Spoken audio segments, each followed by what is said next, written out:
programa Presença traz hoje a presença do secretário-geral de Controle Externo do Tribunal de Contas do Estado do Espírito Santo, Rodrigo Lubiana Zanotti. Rodrigo, nós estivemos conversando ontem, você falando a respeito dos desafios que se colocam para o gestor municipal e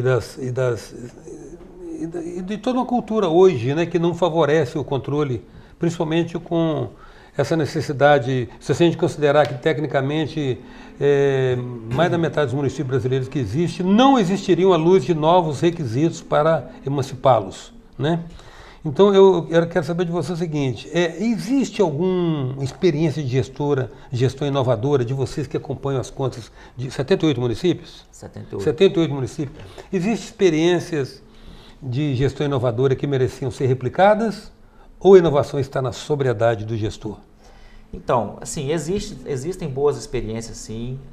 Nós vemos casos de municípios que, por incrível que pareça, às vezes não são municípios tão ricos, mas têm bons resultados, por exemplo, em políticas educacionais, né? Nós tivemos casos de alunos nossos aqui... Vamos dar o crédito, que é para ser justo. Eu acho que, se não me falha a memória, Santa Maria de Jetibá, tivemos ali escolas municipais onde os alunos foram premiados aí, em concursos nacionais.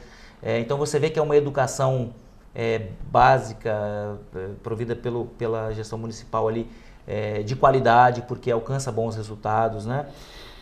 Então, assim, existem bons exemplos e tantos outros, às vezes alguns municípios com sistemas de controles internos funcionando bem, outros nem tanto, né? Então, de fato existe. Mas assim, são mais exceções que regras, né? São mais exceções do que regras. A verdade, o que a gente encontra, infelizmente, até dada essa situação de precariedade das finanças públicas municipais, a gente tem encontrado assim, uma deficiência técnica muito grande em alguns municípios, principalmente municípios menores, até por capacidade financeira, né, econômica do município, de ter assim, condições de fazer boas contratações, concursos públicos, cargos públicos com salários melhores, porque automaticamente atrairiam profissionais mais qualificados, enfim. Então, essa situação de municípios com baixa capacidade de arrecadação acaba vulnerabilizando a questão exatamente da qualidade, das condições técnicas. E o arcabouço legal, ele é o mesmo, né? Então, a mesma regra de contratação decorrente, por exemplo, da Lei de Licitações, Lei 8666, que se aplica à capital Vitória, se aplica aos menores municípios. Então, o conhecimento necessário, quer seja na área jurídica, quer seja na área contábil, quer seja na área de engenharia, é o mesmo que se exige, né, dos municípios. Então, os municípios menores acabam sofrendo um pouco mais por não ter condições de ter mais profissionais em seus quadros ou profissionais melhores remunerados, de forma a atrair, né, esses talentos. Ou mesmo reter, eventualmente tem bons talentos, mas não consegue reter esses bons talentos. Então, realmente isso acaba sendo um problema para os municípios menores. Há um consenso, parece, principalmente quem é fornecedor do Estado. Eu não sei se da parte dos gestores também com relação exatamente a essa simetria da Lei 8666. Certo. Né? Inclusive a reclamação é de que ela nivela por baixo.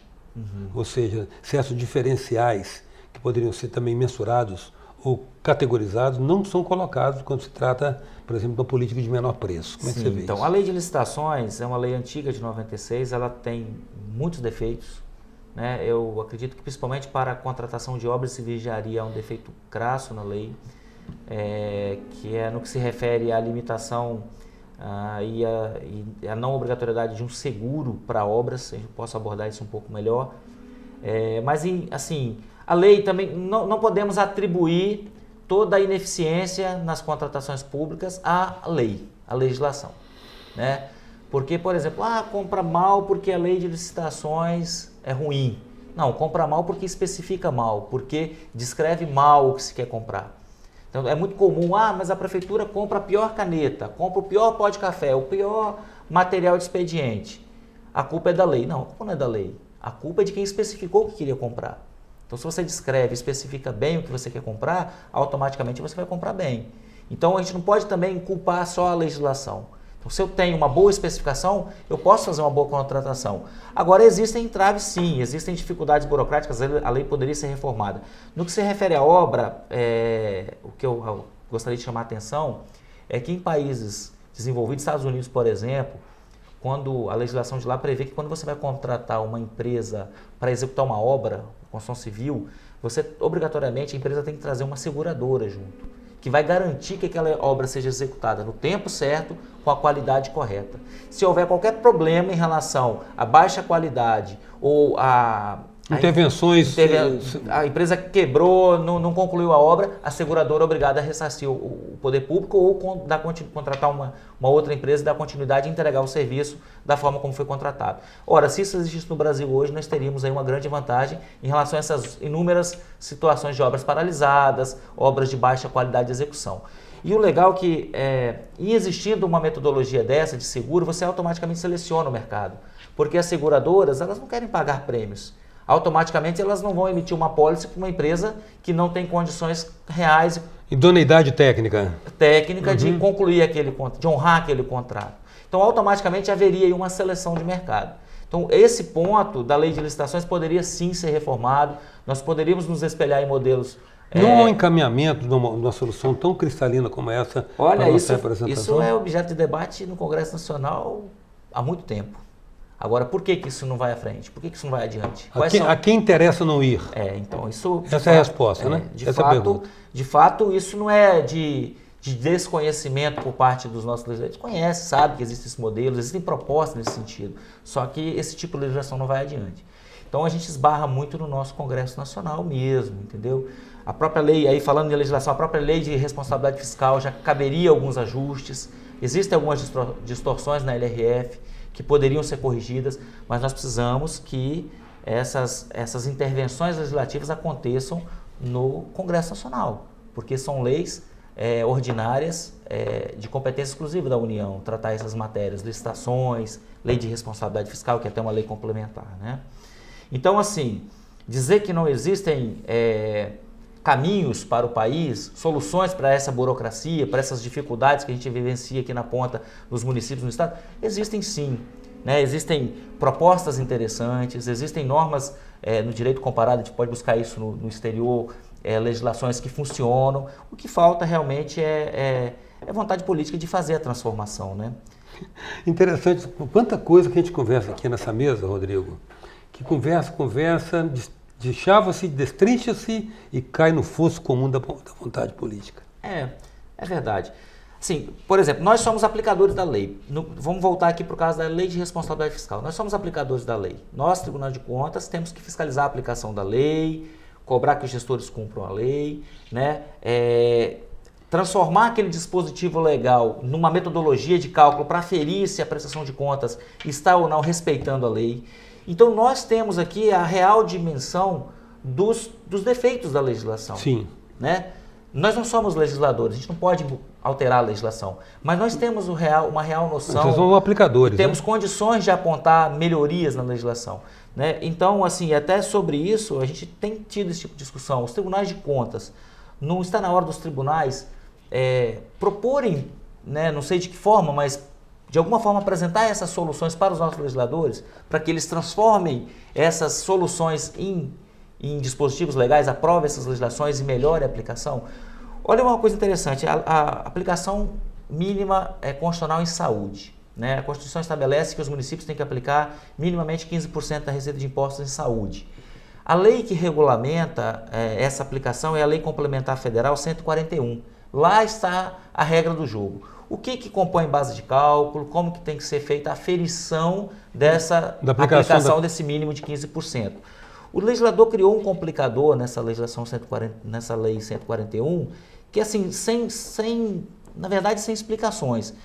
Há uma regra onde você considera a despesa gasta, efetivamente aplicada, paga.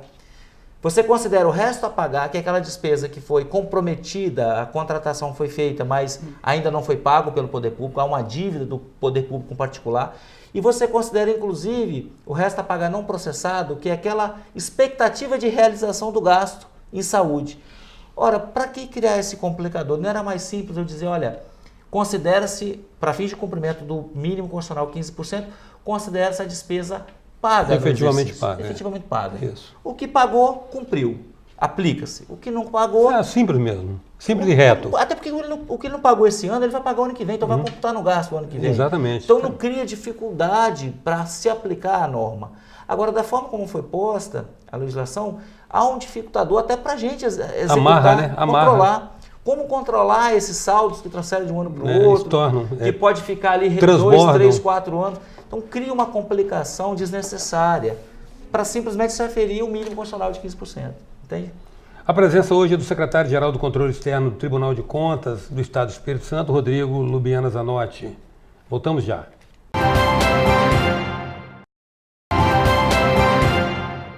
Voltamos com a presença do secretário-geral de Controle Externo do Tribunal de Contas do Estado do Espírito Santo, Rodrigo Lubiana Zanotti. Rodrigo, você fez menção à Lei 866, você até antecipou alguns questionamentos que eu iria lhe formular, porque a questão da isonomia, digamos, necessária da Lei 8666 para tratar com perfis de municípios diferentes, né?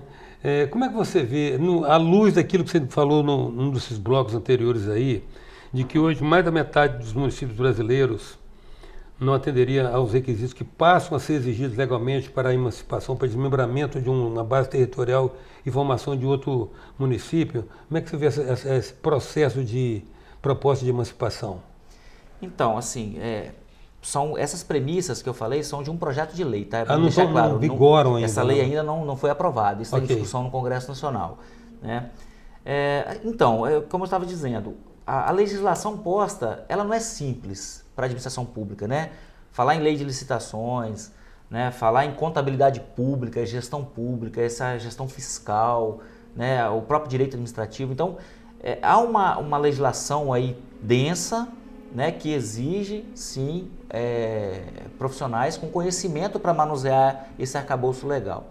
Então, não tem jeito. Ou se diminui a quantidade de municípios, passamos a ter municípios mais bem estruturados, né, melhores estruturados, ou se rediscute o pacto federativo, a forma de distribuição dessa arrecadação de impostos, de tal forma que mesmo os pequenos municípios tenham receita suficiente para ter uma estrutura administrativa à altura de cumprir a legislação posta. Porque o que não pode existir é uma flexibilização da legislação, né? Mesmo que se crie algumas regras específicas para os menores municípios, algumas simplificações, mas a legislação, o cerne da legislação fiscal, legislação para contratações, né? Essas leis, elas não podem ser relativizadas, elas precisam existir, precisam ser melhoradas, tenho absoluta convicção disso. Agora, não dá para deixar de existir a aplicação de uma lei porque o município é pequeno, porque ele não tem uma boa estrutura. Então, assim, a solução, ao meu ver, ou se estruture o município passa a ter maior arrecadação por meio de uma melhor distribuição de recursos, ou infelizmente esses municípios pequenos terão que se unir a outros municípios, formando um município maior, para ter condições de manter uma estrutura mínima adequada. Até porque é uma brecha para a corrupção se você não tem uma boa estrutura no município. Se você não tem bons profissionais no município, a administração pública fica mais suscetível à corrupção, né? Uma última pergunta, o nosso diretor de gravação está no... Mas é impossível não fazer essa pergunta para você. Teríamos mais perguntas, faríamos mais um programa, mas não, fica nos devendo outra visita. Ok. Tá? Os conselheiros do Tribunal de Contas são indicação política. Vocês não são indicação política. Vocês são funcionários de carreira ou funcionários concursados, correto? Ok, certo. Mas se houver vinculação de conselheiro com o governador que o nomeou, isso pressupõe alguma possibilidade de usar o Tribunal de Contas para coagir ou pressionar prefeitos? A meu ver, não. A meu ver, não, porque o papel do conselheiro é um papel de julgador, né? Eles são juízes. A instrução processual, ela acontece na área técnica. Então, hoje, por exemplo, definir objetos de auditoria, de fiscalização, realizar essa auditoria, essa fiscalização, essa instrução inicial dos processos, até o próprio chamamento dos eventuais responsáveis por ilícitos aos autos, ele é feito hoje pelos auditores e nós produzimos depois uma peça conclusiva que é a análise dessas justificativas eventualmente trazidas em sede de citações. Esse processo é submetido ao crivo do Ministério Público, que emite um parecer, e depois vai para o conselheiro relator do processo, que vai emitir um voto, aí a opinião dele à luz do posicionamento da área técnica, à luz do posicionamento do parecer do Ministério Público, ele emite uma opinião, que é aí a convicção dele, e essa opinião dele vai a plenário para ser debatido no colegiado, né? Seja no plenário, seja nas câmaras, que são os colegiados. Então, para que o conselheiro, no papel de julgador, subverta toda essa lógica processual em detrimento de um gestor, um político A, B ou C que o nomeou, eu acho que isso seria, digamos que, muito difícil de acontecer, porque teria que contrariar toda uma manifestação processual. Teria que haver unanimidade. Ele tem que convencer os pares, tem que haver uma discordância de toda uma instrução processual. E assim, o que há de mais importante hoje, graças a Deus isso existe, eu estou aqui falando com vocês da imprensa, hoje existe transparência.